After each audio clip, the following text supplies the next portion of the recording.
It was really great to see so many fan arts, so many letters, so many fiction, cosplays. The reactions were fantastic, way beyond our craziest expectations. It was impossible to expect a huge community like this and so passionate fans, and it's great. Thank you. Yeah. We started the project by making the game we wanted to make for ourselves, but at the end it's really making a game for the players, because that's what's important.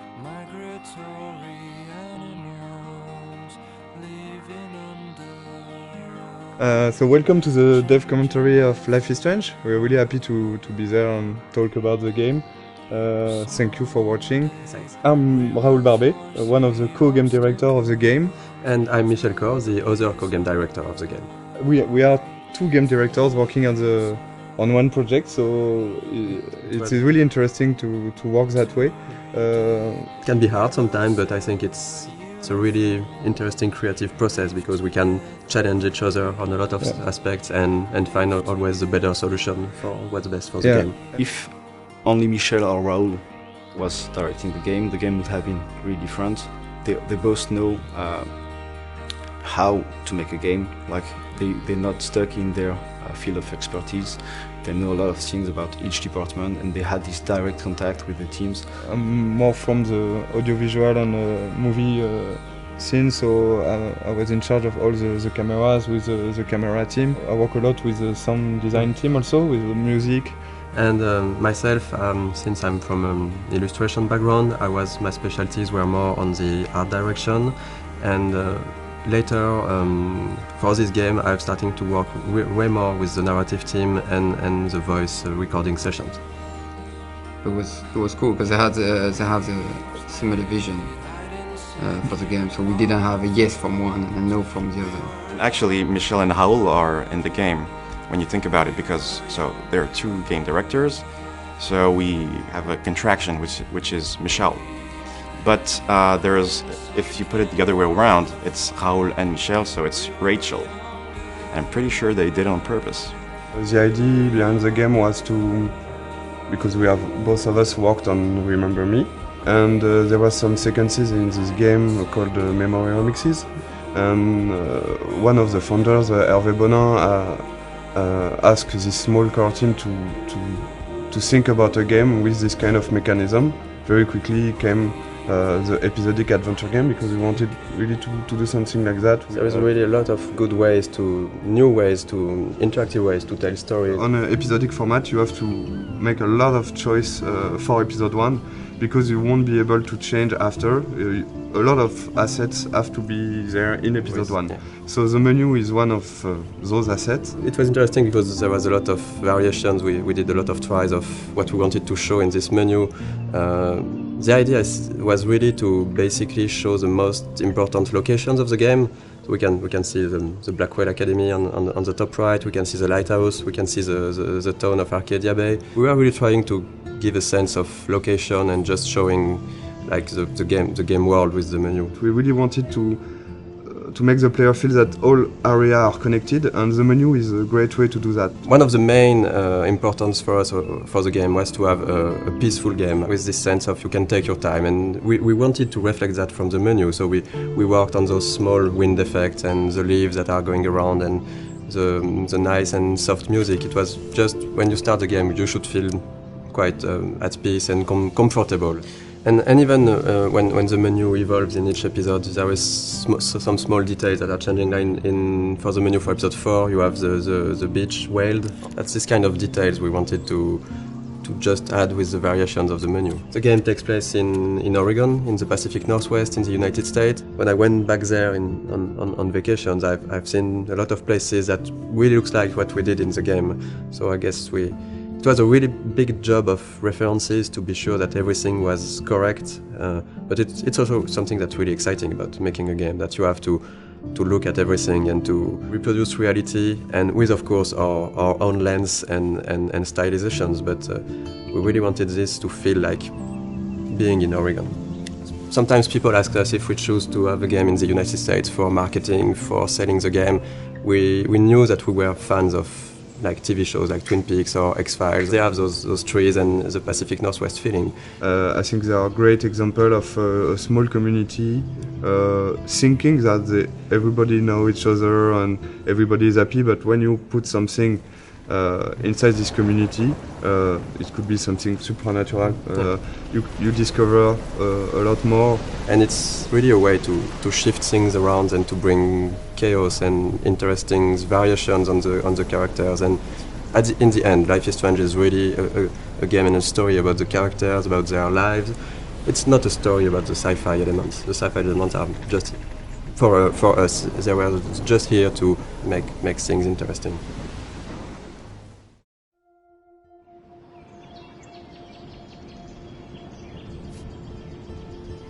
Okay, so let's play the game and... Yeah, let's play Life is Strange.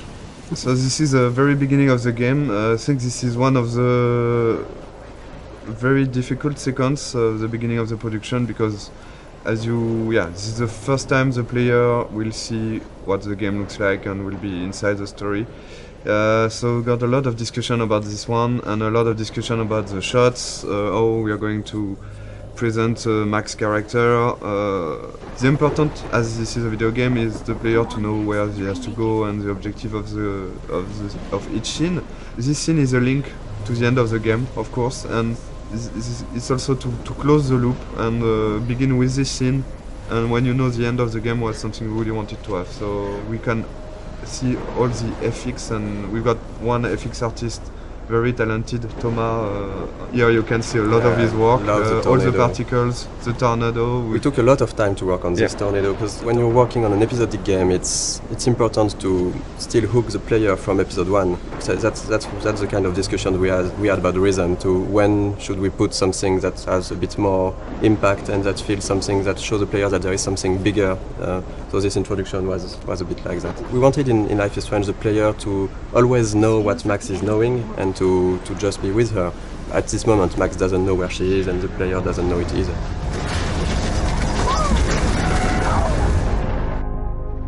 We're back to the high school, and which is one of the most important settings of the game, of course, the high school setting and the Blackwell Academy. High school is something where the player will feel comfortable because he knows it, but the transition from the cliff to there is the twist of having something really different, and that should hook the player to say, oh, it's not just a teen story, there is more to it. And then, of course, we can go much over than that and twist it and change the characters. But it was an interesting starting point creatively. This kind of introduction is really important, because in one sequence with some shots you have to discover all the different characters, the main ones. So you will see, of course, Jefferson, Kate and Victoria. And it was quite hard to decide between not showing too much, to not break the idea of the game, to not be too big compared to what the game would be after.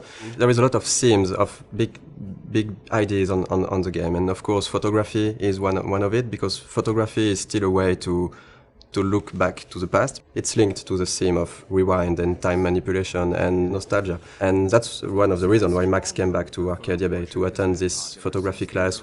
I think for the player to be like Max back in this town when she don't know everyone, but you've got to respect the schedule. It's really, as a player, something great to discover. Also, the lighting was really important in this scene to break the cliff ambience by this sunny atmosphere and all this light coming from the windows. And maybe we decided to have a private high school rather than just a regular high school of course for the photography course, but it was also to be able to have less students, because we wanted the story to be a bit more intimate. We didn't want it to be like this huge high school with so many students. But based on what the player is doing, you can really learn more about them and see that they're actually not just the stereotype and the archetype you would think they are.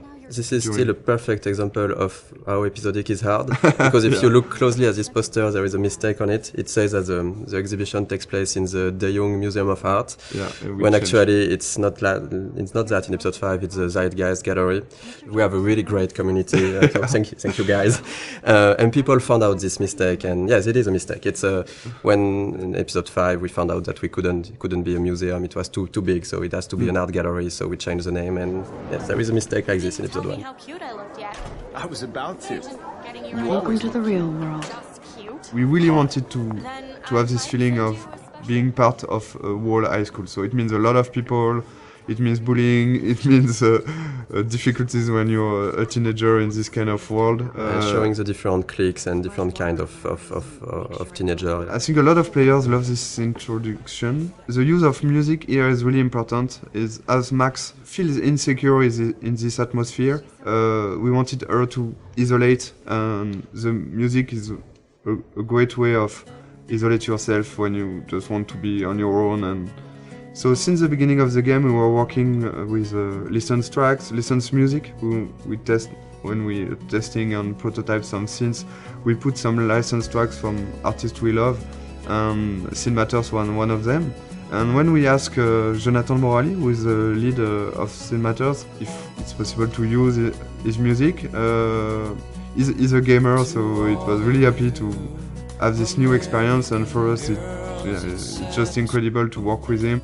And this quite of editing is really, really difficult to do, because you have to choose the important moment in a song and to choose the right images. Because our writer Jean-Luc has written many scenes built around music. The edit is based on the music. It's not the other way. The music is really important in the game. It explains a lot about the characters, because the choice of the music, the choice of the artist means a lot. For example, Chloe won't listen to the same artist as Max. For the anecdote, for this guitar part, we asked the lead singer of Scene Matters to take his guitar and to play on top of Gonzalez's song in a clumsy way, to be sure that it would be like Max playing guitar.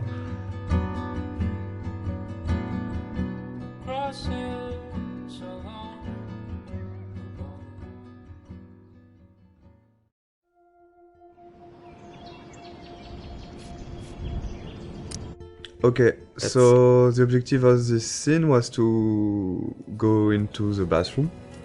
I think you can hear the great sound work. Sebastian, the audio lead, has worked a lot on this kind of effects. When you take out your earplug, you can hear more the ambience. And this kind of art is done by our main concept artist. We got like 4 concept artists working on the game, with Edouard, who has made a lot of artwork. He was the one concept artist. So basically in the beginning we do a lot of documentation, like we do a lot of research. From all those pictures we can find on the internet, every room, every character needs to tell you a story, who they are, what they do. And just for following the scene, even for the mood, when it's still the rhythm of the game. So we wanted this scene in the bathroom to have a really cold and harsher and more contrasty lighting, to be different from the soft and warm lighting from the art class before. Seeing this scene, there was here one of the mistakes we have done with the game. For example, when Max is tearing apart the Polaroid. In fact, I don't know if you have tried to tear apart a Polaroid, but it's quite impossible. Yeah, you can. We tried it. You can't do it. It's too strong. It's plastic, and it's impossible to tear it like she does. But of course, there is a lot of symbolic behind this, and so we decided to keep it, even if it's non-realistic. Maybe it's a bad Polaroid quality, and we can do it. So you can see the butterfly coming in from the window. There's a lot of symbol behind this. The butterfly, of course, with all the butterfly effect thing, and the fact that Chloe has got some butterflies on her tattoo and the color of her hair based on the color of the butterfly. Really something we wanted to hear. The blue butterfly is really, really important, and of course at the end of the game it's much more important. One of the fans' favorite, and of course a character we really love, Chloe. She's one of the most important characters because at the end the choice is about her. It was really important to create this character the best way possible so the player would learn to care more and more about her. But we really wanted her to be not that nice at the beginning, so when she's evolving during the different episodes and she's getting nicer to Max, people would care even more about her because she changed, and she likes the fact that she changed. If she was the nicest person from the beginning, it wouldn't be, I think, as effective that her going forward and changing toward Max. Sometimes some players hated Chloe during the first episode, and I think it's not a bad thing because you can dislike a lot of things about her personality. And after in episode 3, and of course at the beginning of episode 4, there is really something more to this character, and I think it's like having in real life with a friend. There is always some things you don't like. And the relation between Max and Chloe talk about that, and I think it's really interesting to see how the player will learn to like more and more Chloe. And I think it was one of the biggest challenge of the writing process because we have 5 episodes, we have a limited amount of time, and we need to find the good beats and the good pacing to make those characters evolve. It's a really intimate story, and it's mostly just centered on just emotional moments. All of the major choices that you make in the game are emotional. The heart of it is the relationship between Max and Chloe. It gets really dark, and things get really hard for Chloe and really emotional. In the game, one of our goals was also to be able to talk about real-life issues, about some social themes and difficult themes that can be experienced in real life. I mean, it's different to other games where there are bigger issues like situation of life or death or war or stuff like that. And in this game, we wanted really to focus on more human issues on a smaller level. The mood of the game and the themes of the game. It's the themes that we tackle in the game are not something that you see often in other games. We try to be mature about it. We try not to force it onto players, and we try not to be too brutal about it. We have issues like domestic violence, family issues. So talk about drugs, alcoholism, and depression. It's part of a reality, and I think it was really important for us to not avoid that. And I think it's a great video game is also a great media to talk about that, because as a player you will be involved maybe more than just looking at a movie or reading a book. You will be really part and actor of this experience. We were not sure that Square Enix, the publisher, would approve all the themes, the intense scenes we have, and how we deal with them. And really early in the discussions, we were relieved to see that they didn't want to change anything. They just wanted to make sure that we deal properly with the scenes or themes, and this is exactly what were our intentions. So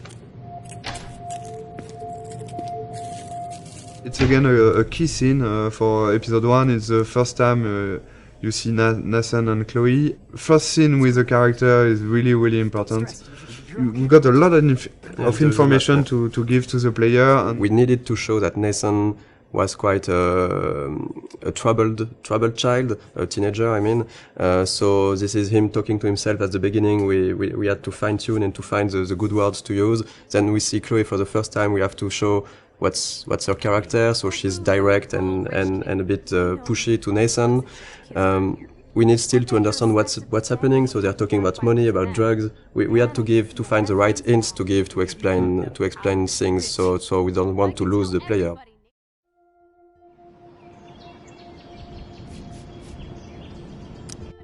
Prescott is a punk ass who begs like a little girl and talks to himself. You don't know who the fuck I am or who you're messing around with. Where'd you get that? What are you doing? Come on, put that thing down! Ever tell me what to do. I'm so sick of people trying to control me.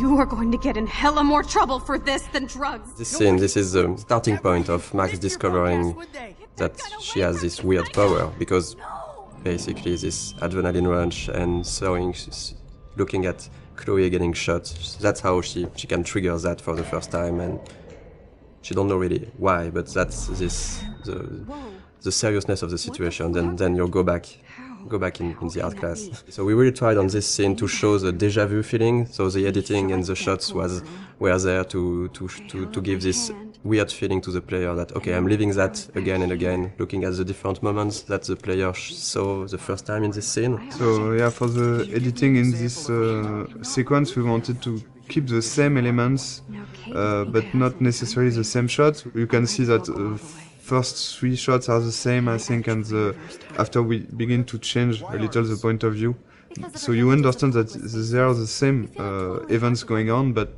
just seeing from a different point of view. And I think, to be perfectly honest, we don't have a good explanation for why she's going back to the art class, because we needed it. I've got one, but I will never tell you. I don't think it's a mistake, and because we also needed to explain to the player, so the player can learn how things are working, and it's quite hard to do. So we took this freedom to have Max go back to the art class, which, even if it's a bit contradictory with how her power works after that. We are using this to explore more of Max's personality, of the characters, and because that's the way we created the character. Max, as we've seen that with what she's thinking. She has a lot of insecurity. She has issues to go forward in her life, to take decisions, and now she has this ability to not going forward, but going even backward. So it's an interesting storytelling device to question with her character and with the player, of course, to question choice and consequences, to question fate, to question really interesting issues. I think Max would never have changed as much as here in our story without this power and without this sci-fi element. So it puts the player in a very interesting position, because she will ask himself why he's doing some interaction. He can undo the interaction and try something else, but also Max, by doing this, will ask herself, am I doing the right decision? Is it the good choice or not? So we deconstruct the mechanism of classic adventure game, just by adding this power and the fact that you can undo things and try another things. Of course, in most games, you can do it with quick save, quick load, but it's like you said, it's only the player who do that, and that's one of the main themes of the games. That if I had the power to rewind and to change things, should I do it? Because sometimes it can be really seen as lying, as if I say a lot of things that you don't like, and if I go back in time and don't say them to try to, so you're not angry at me, it's a bit tricking. So we are really asking those questions, and in the beginning of the game, we are letting the player and Max do it a lot. She's getting to make a lot of friends with this rewind. But later in the game, and especially in episode 5, we are really questioning this to see maybe it wasn't the right thing. Maybe what you did to try to lie to people with your power, was it really good? And that's something that can be interesting for the story, but also to ask the player at a moment. I think this is what we wanted to do also with this game, to show that it's difficult to make the choice, and it's even more difficult to live with it, but you have to learn to do that. And even if you could hesitate a lot, there is no perfect way to do things. Okay, if I'm crazy, I might as well go all the way. Can I actually reverse time? So that's basically that the first time the player will actively rewind. So we have Max thinking that, okay, I just got back in time. I'm in the art class, and so that's why we made her break her camera, because we needed to have an element that the player will see that we will rewind. So we can really explain how do you rewind. So Max broke her camera, and then she's thinking, okay, if I got back in time, maybe I can try to do it again and revert that. So that's the first real rewind the player is actively doing. It's okay. We don't really want the players to use the rewind all the time. But since it's important in the beginning of the game to really show the player the tools he have, and it was important for us to have this in this scene, to have a lot of use of the rewind, so he can really, okay, I know how it is now, and now I decide if I use it or not. I hope I have enough time to get to the bathroom. Please, please. Please. I can't tell anybody. They'll think I'm crazy. Since we are really playing the game with the point of view of Max, for her, not everything is clear, so it shouldn't be clear for the player. But there is a lot of hints that should really guide the players to understand what's happening. We have a lot of symbolism with totem spirit animals. We have the doe, and you can clearly see in episode 4 that the doe is linked to Rachel, and it's basically somehow a presence of Rachel that's guiding Max at moments. I'm not sure that a lot of players noticed that, but in episode 2 actually, when you see the doe in the junkyard, it's precisely where Rachel is buried. There is this mystic feeling around the town, and since we didn't want to clearly explain everything, it's part of what makes Arcadia Bay a bit different and a bit special.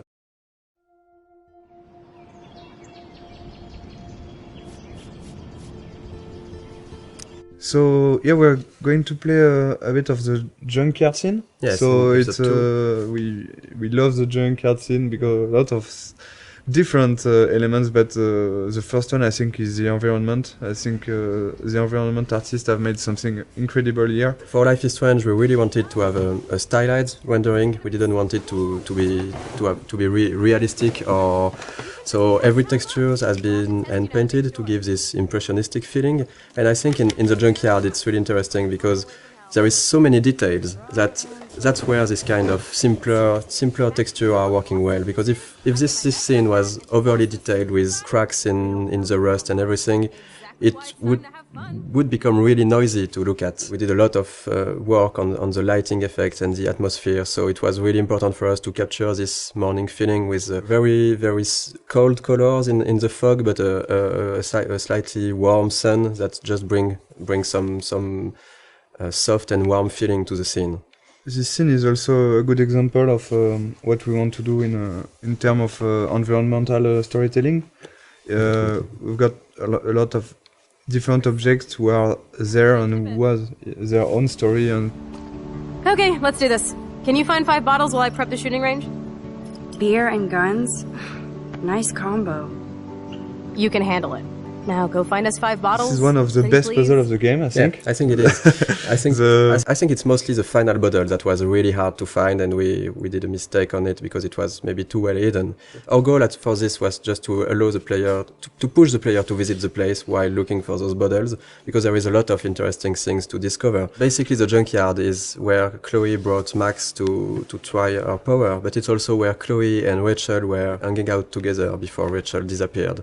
So this place here was this small hideout for Chloe and Rachel, and we tried a lot of what we did in the whole game with the environmental storytelling can be seen here, because there is a lot of everything that we really like to tell with the environment. It's a good way to, of course, to show more to the player. So it's also to give rewards to the player who want to know more about the characters and who is curious.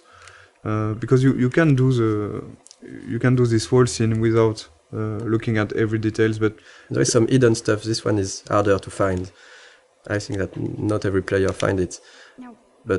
And this is a big letter that Rachel wanted to write to Chloe and maybe never gave it to her. In Life is Strange, we really tried to put a lot of attention to the details. So we have a lot of various levels of things, and if you look around, you can find some really, really small details that are useless to the main story, but interesting. Actually, we start to play with that, putting more and more things in corner, in dark area, to see if the player can spot it or not. And usually they did.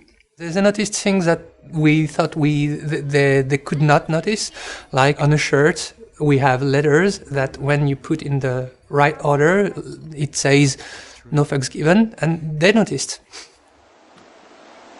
I don't know about this. Are you afraid of getting in trouble? Oh, boo-hoo, Max is afraid. I know you can handle this, and I'm here to guide you. Make me proud, sister.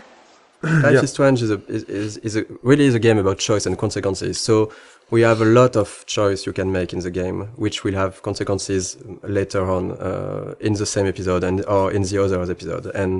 And there is one big choice in this scene, right, that will happen for example. Yeah, the idea for each choice is really to have not easy choice to take, even if it's not life or and death choice, like you could have in other game, or it's more everyday life choices. The important is really to make your own and to decide to live with it. So that's why with max power, it's of course more difficult because you can try a choice. You're not sure, you're going to rewind and you're going to make the other one, but the important is if you want to continue and to move on, you have to keep on one and live with the consequence. So this is in this choice in particular. What do you want to do, Michel? The first one. I don't think I would shoot a guy anyway, so I would say... we won't shoot? I won't shoot. So you can see directly some consequence. It means that you don't have gun anymore, because Frank is going to take it. Chloe will be pissed off. You can of course rewind and try the other one. But something that's really interesting, because it was a lot of work at the beginning, because we were thinking that if you have the rewind, does it not completely destroy the fact that you are making choices? And actually, we've seen that players are really hesitating. We've watched some Let's Play video, and we've seen players just, even if they knew that they could go back, they were hesitating so much when they make a choice. I think it's interesting.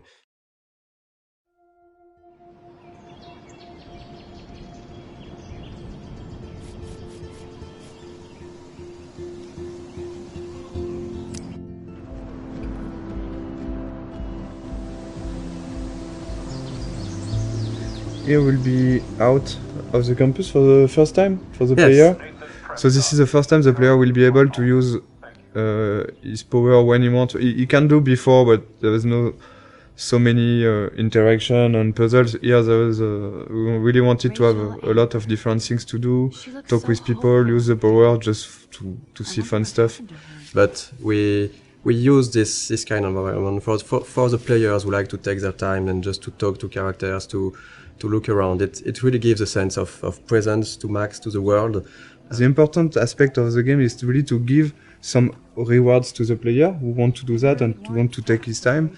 So with this kind of sequences, for example, we give what we call a reward, but in fact it's just new element of the game. For example, here you will have new layer of music. You can hear some new layer of music. You will have all those camera shots that you can't have inside the classic walkthrough and classic gameplay in third person. So this kind of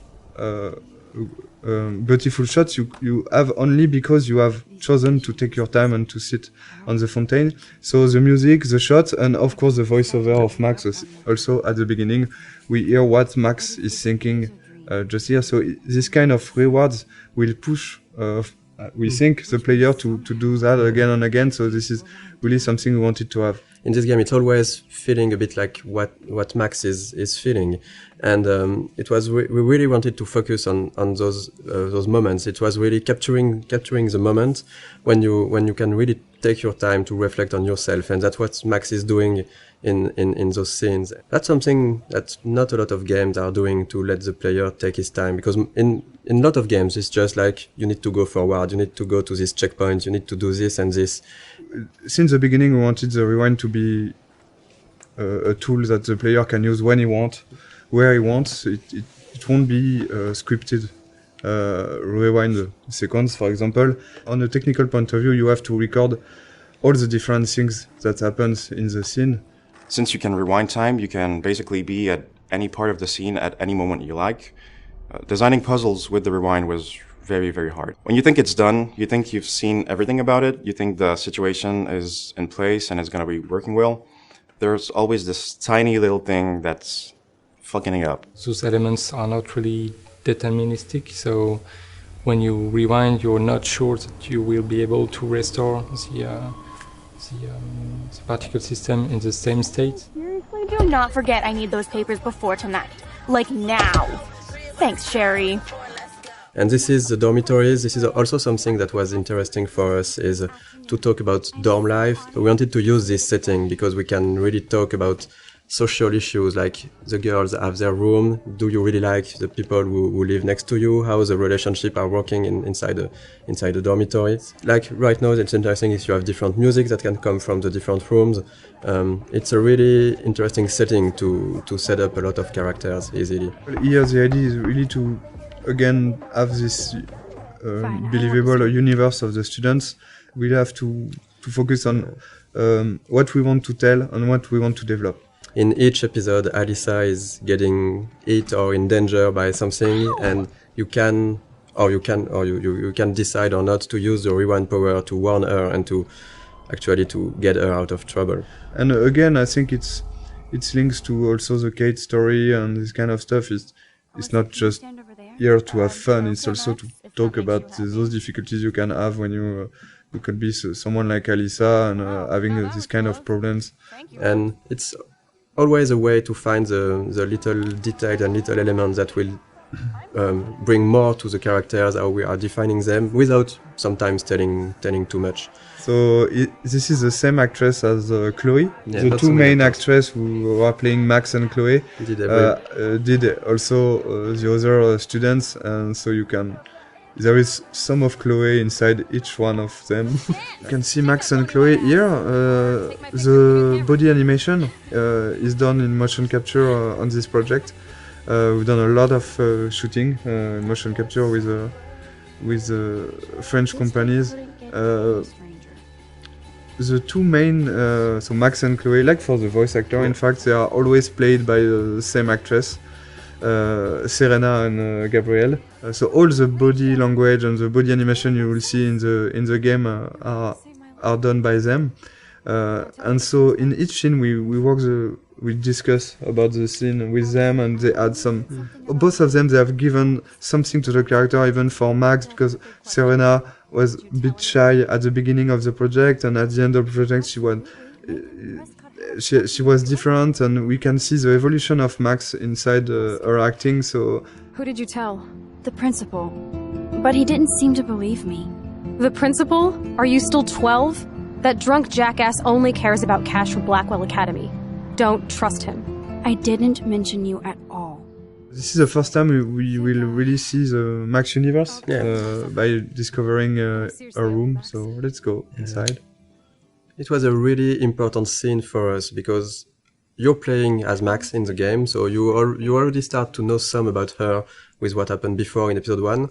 But when you enter her room, it's really her universe. It's everything in this room should describe her, who she is, why she is like this, and speak a bit more about her past. There's quite a lot in this room, in fact, compared to the... Because we tried, I think, episode after episode also to focus on different things, and we can't put too many objects in a room. If you want to play a character for 5 episodes, you need to invest in this character, and all those kind of details and were really important to make a connection between the player and Max, to learn a bit more about what she experienced before, and maybe also why she is how she is right now. Something we really wanted to have with Max's room is also to have a great contrast between Max and Chloe. So it was really important to have those two characters. Max and Chloe are really different. They are quite opposite at the beginning of the story. So we wanted that her personality and also her universe, her rooms reflect that.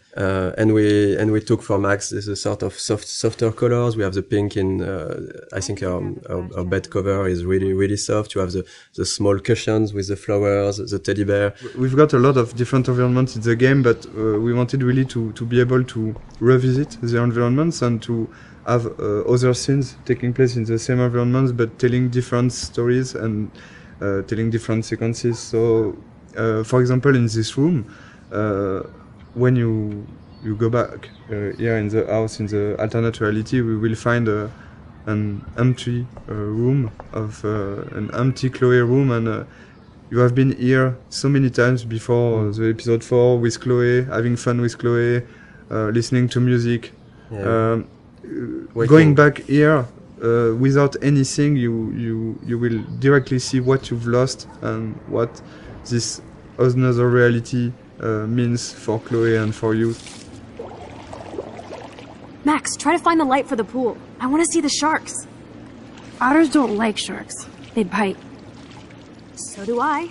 Hit that We've light. done the same with the swimming pool, for example. We've got a great scene in the swimming pool between Max and Chloe when they are alone during the night, and after you got this huge vortex party, which is a really different atmosphere. So this is kind of... On the production point of view, it's basically a brand new environment, but it's still in the same place and with a lot of similarities.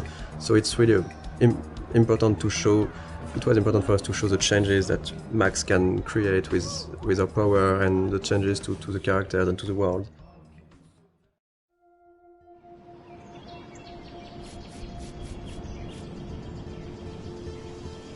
Stop treating me and my mom like we're your family platoon! Hey! Leave Joyce out of this! I wish you'd leave Joyce! Like now! Seeing this kind of family violence, and it's something you can have encountered as a player. I think we all know some people who got some difficulties, and you can have by yourself also.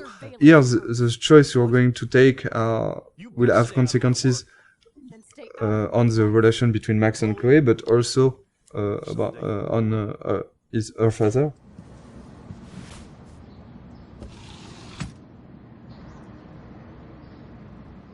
Hey, you okay? Welcome to the real step douches of Arcadia Bay. I'm sorry. For what? He would have been a bigger dick if he caught you in here. David could seem very archetypal. Yes, and, again, one dimension at the beginning, but then we are making episode after episode, you can see that maybe he's very he's got his own reason to be like this. And I think not at any moment we are justifying the fact that he could hit Chloe or be how it is, but just showing a perspective that not everything is black or white. So we did a lot of research to be sure that we were dealing with those themes in a good way. Too much gamifying this, we could really maybe hurt some people. And if we are talking about issues those people have had and not making it right, it could be worse, and it couldn't be the opposite of what we wanted to do at first. So here is a Kate character that you have met in the first episode, but not so much. And the episode 2 is really focused on Kate and Kate's story and Kate's difficulties. So, but this scene is a good way again to how we try to advance the story about Kate, but also try to show more of the other characters, Victoria and Taylor. So we are continuing of what was shown about Victoria in episode 1, like of course that she's really a mean person, that she's harassing Kate because she makes fun of her. Looks like it. And so this kind of scene, yes, is we are really trying to advance the story, bring out more of the characters, and of course there is great cameras on it. All over my face. Max Selfie thought she was a badass taking that picture. We wanted really to talk about all the cyberbullying, the fact that it's quite difficult for a teenager nowadays to be connected as everyone is now. I think everyone has got a phone, is connected always. We are using the text message a lot, and we are making fun with that. So we are really thinking about both sides of the social media. On the other hand, you've got this dark aspect of internet, which could be really difficult to live. I think a lot of players could recognize some of them inside Kate, and we've received a lot of letters from players who say that helped us also to realize what they've been through. Yeah, we wanted to have this scene since the beginning. We are quite happy that we managed to keep it, and work with Square Enix was great for that. We managed to keep a lot of difficult scenes like this one. It's not only about talking about the themes, it's also to be sure that it's anchored inside our story. And here, of course, this experience and the Kate story will push Max to think about her power, to think about the consequences, to think about the relation with other characters. That's actually the one time in the game where Max's power fails her. So when you arrive on the roof, you are really by yourself. You have to talk Kate out of jumping, and this was also the second part of what we wanted to do with this theme, is to show that if you care to the people you like, you can help them, and that's basically what Max has to do at this moment, is really to care about Kate, to show her that she knows her, that she's her friend, and to really take out of jumping. I think that something that was interesting on writing all these scenes, and is even in episode 1, Kate was written as somehow as some type of archetype. She's a bit religious. She's for abstinence. She has this basically pro-life ideas. So maybe some of the players could think that she's boring character, but the way we evolved her and write her in the other episode, we really wanted to show that even if you go past the first appearance of someone, that's something that you might feel not interesting or different to you, you can find really good things and interesting things in each person. And I was really happy the way that the community reacted to Kate as a character. We didn't want to gamify this kind of scene. We still have to have rules for how the things, even if it needs to be really in the background and for the player to not to see those rules.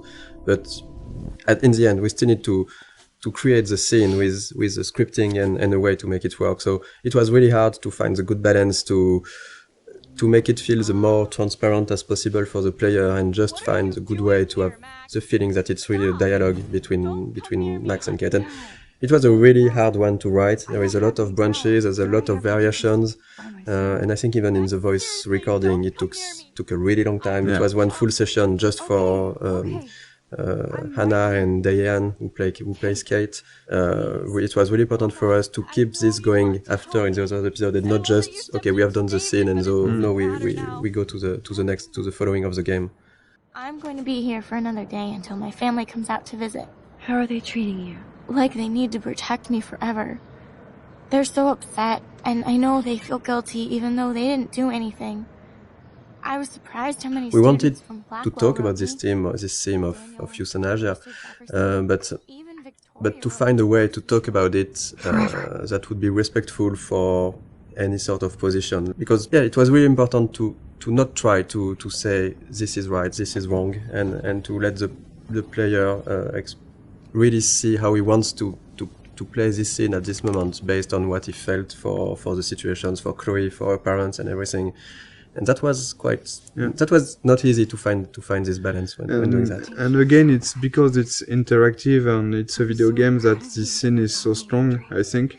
If you just see a scene and just, this is the director point of view and that's it, I accept it or not, but here it will be your choice. You really have to take your time and think about it before making your choice. So, and we've seen all kind of reactions. We've seen players who immediately say, no, I can't do it, or other players who immediately accept what Chloe is asking. Of course, it's Chloe, I'm accepting, and a lot of others who are hesitating for 5-10 minutes or so. And I think that we've been, I like that we did that, but we've been a bit mean to the player, because we give them a third choice of, maybe I cannot take any choice on this, but then you have still to take a choice. Yeah. But I think it was stronger, because it was, what we wanted to do with that is to show that at a point you have to take responsibility for your actions and decide something. You cannot get an easy way out.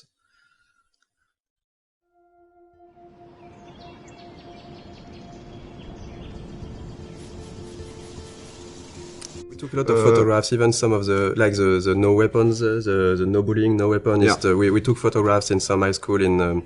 It wasn't in Oregon, but it was near Washington, so it's still in the Pacific Northwest, near Seattle. And we took some of those, we just adapted some of those posters. And even for example, like this for the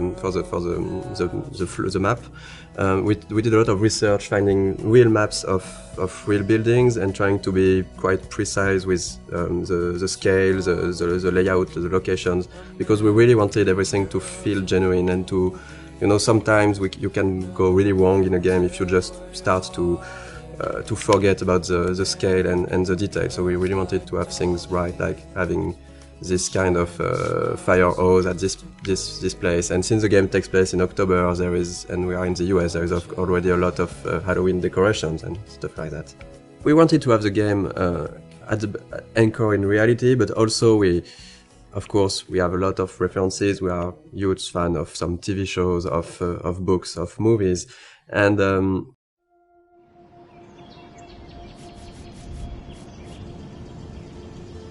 we took a lot of photographs. Even some of the no weapons, the no bullying, no weapon. Yeah. We took photographs in some high school in. It wasn't in Oregon, but it was near Washington, so it's still in the Pacific Northwest, near Seattle. And we took some of those. We just adapted some of those posters, and even for example, like this for the map, we did a lot of research, finding real maps of real buildings and trying to be quite precise with the scale, the layout, the locations, because we really wanted everything to feel genuine and to. Sometimes you can go really wrong in a game if you just start to forget about the scale and the detail. So we really wanted to have things right, like having this kind of fire hose at this place. And since the game takes place in October, and we are in the US, there is already a lot of Halloween decorations and stuff like that. We wanted to have the game at the anchor in reality, but also of course, we have a lot of references. We are huge fan of some TV shows, of books, of movies.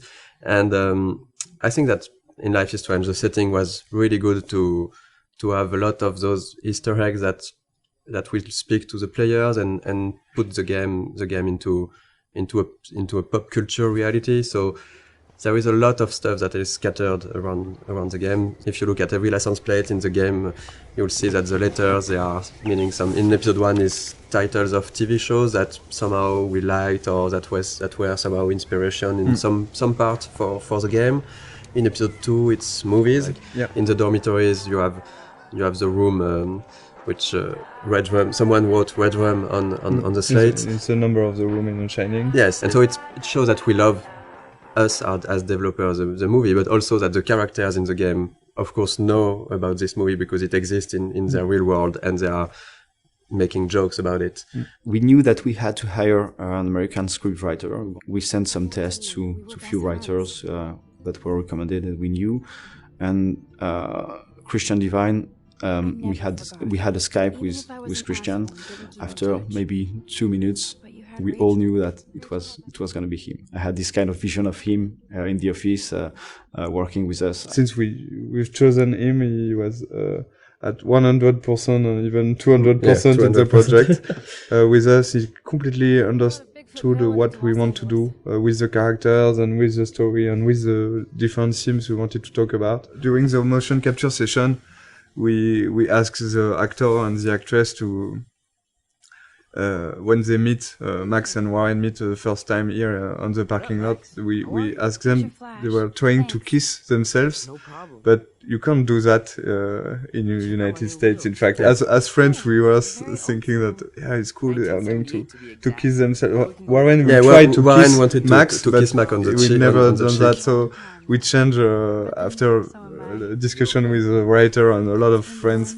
We say, okay, we should switch to a hug. So we changed the animation to have just Warren try to hug Max and not kiss her.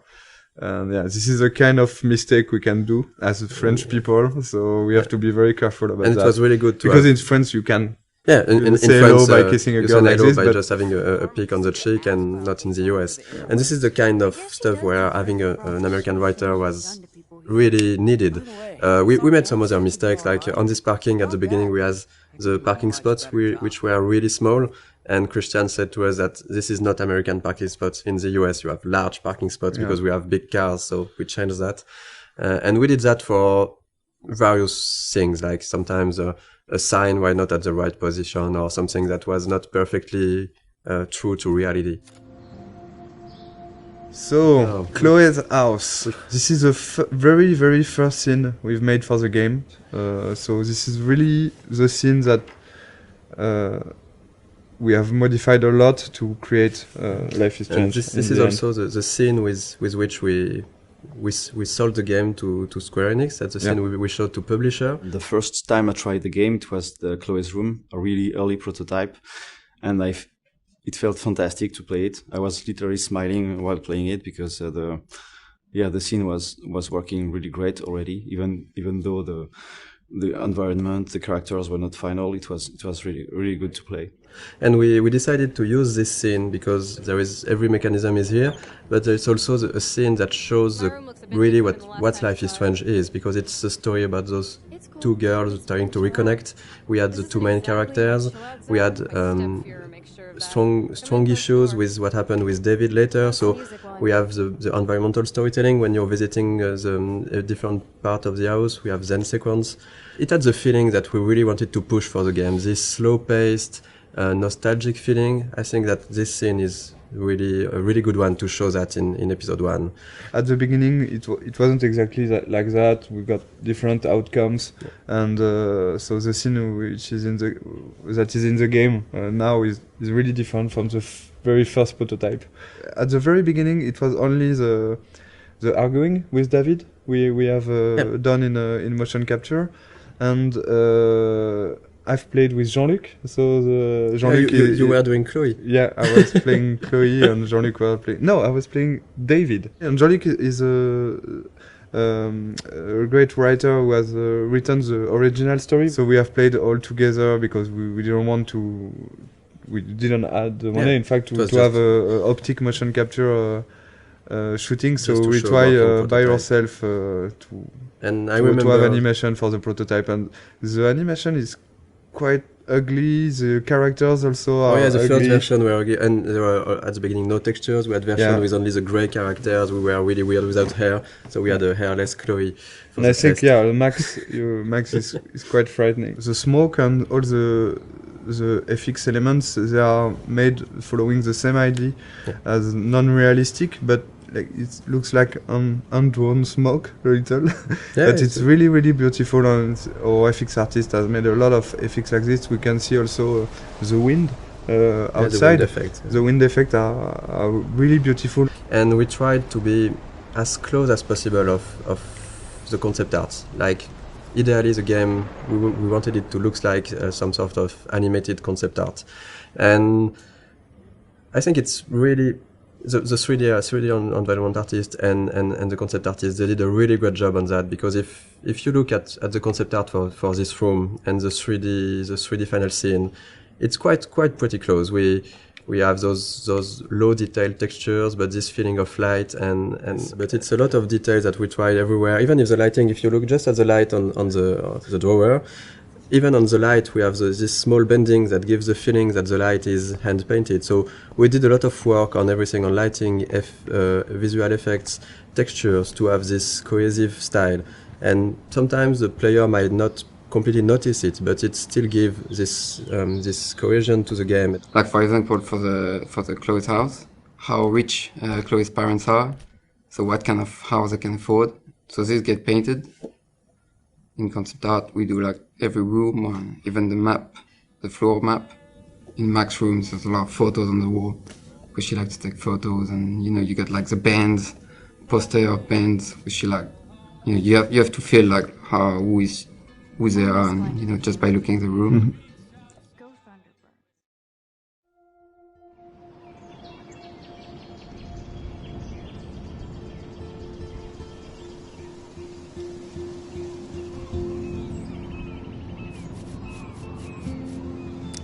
One of the most challenging part of working on the game with an episodic format was to create those two characters in a way that would really appeal to the player. So when you arrive to this final choice at the end of episode 5, if you wanted this final choice to work, we really needed the player to grow to love Chloe, to really get attached to Chloe. So two of the biggest challenge was, of course, the writing and the voice acting to make that happen. Of course, the story was written as a whole since the beginning, so we couldn't change massive stuff, but small details could be added. A line of dialogue for a character, or episode 3 when you visit Kate in the hospital, and it wasn't supposed to be here, but we've seen how people loved Kate. And we realized how much it was important to have a scene like this one. It's a way of finding the voice of the character. So sometimes you just need to think about expressions or words that one character will use and the other won't use it. And that's how you grow to like those characters. Because when in episode 3 or 4 Chloe at the moment use the word Hela, the players were waiting sometimes for it, and they recognize that okay, it's Chloe because she's using that. So we're working with Blind Light in Los Angeles, and they sent us a lot of different voices to listen to them, and we have to decide. So we decided with Michel, Sebastian, and the producer and Square, which one we want. So it was quite difficult. For example, for Max, we've got like 40, I think. Yes, I guess we got 40 voices. different castings. For Chloe, it was 30, I think, something like that. Most of the time, we were quite sure and quite agreeing on the actor.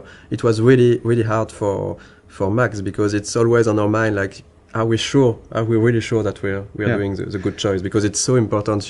I don't know the number of lines she has in the game, but it's almost, I think that there is almost 14,000 lines in the game, and I think that more than 10,000 are from Max. I've never played a character that I related to so much.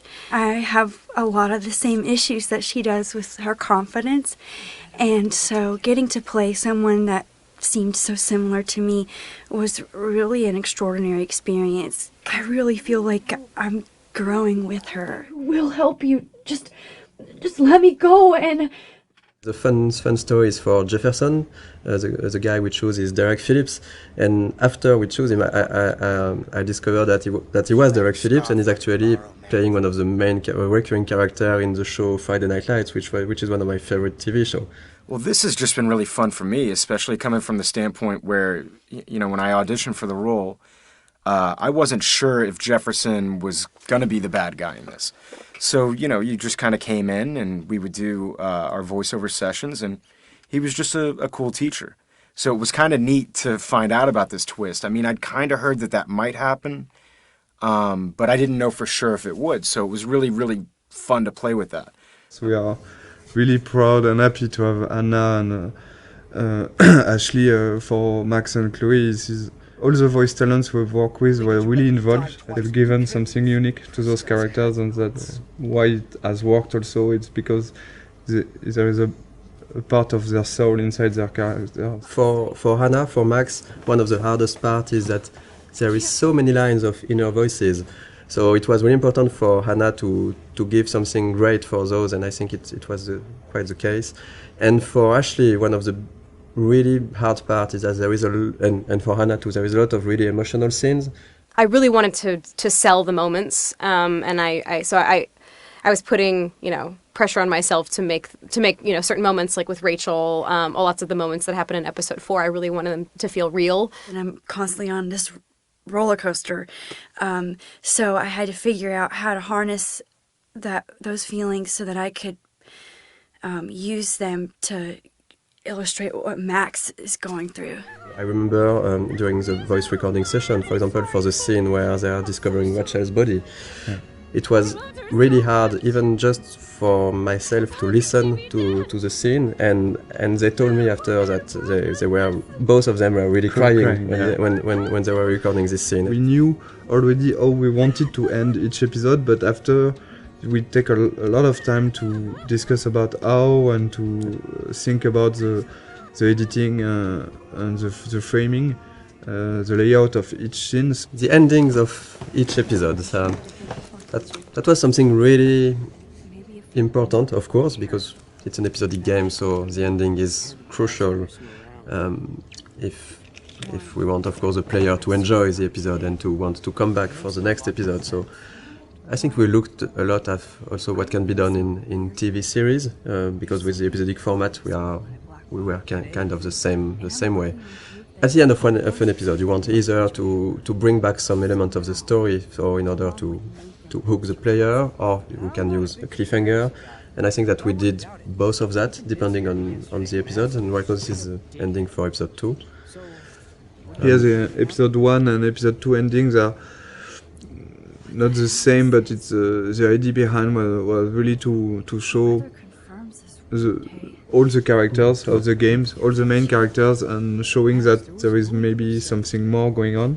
And in episode 1, for example, we even show some characters you haven't met already in episode 1, Joyce and Frank.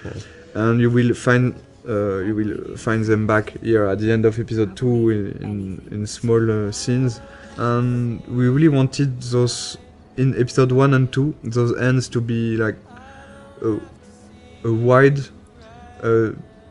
description of all the characters and all what's going on, and also showing other aspects of each character. For example, seeing David on the with his head on the shoulder of Joyce, seeing Victoria and Nathan in Victoria's room, seeing the principal and Jefferson arguing. This is kind of small hints that maybe will push the player to want to see more. Because this is basically the only moments where we are seeing those characters when Max is not seeing them. Exactly. And so we can just bring a bit more. We are not telling too much. We are just bringing a bit more on those characters, a bit of sort of mystery.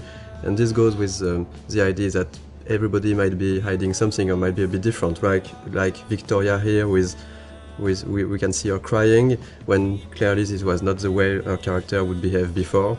And having Nathan going into her room, we don't know what's happening between the two of them, but it's still bringing a bit of mystery and interest for the characters, for the player. When we worked on the cliffhangers for episodes 3 and 4, of course our goal was still to have a twist. We were really trying to go on with what was important for the story and not just having the shock factor. Maybe just want to thank you for all the gifts, all the support we have from you. Yes. And thank you very much to be so active and so passionate about the game, and we're really happy to see that those characters and this story and those themes means something also for you. This is why we are doing games, so we're really happy, so thank you. Yeah, thank you so much. We really think that you are one of the best community we've seen for games. I'm going to cry, Michel. Yeah, and this community is really nice. I didn't see a lot of bad words. You know, sometimes in video games community can go easily wrong, and it was it's really pleasant to read and to read everything that the Life is Strange community has to say.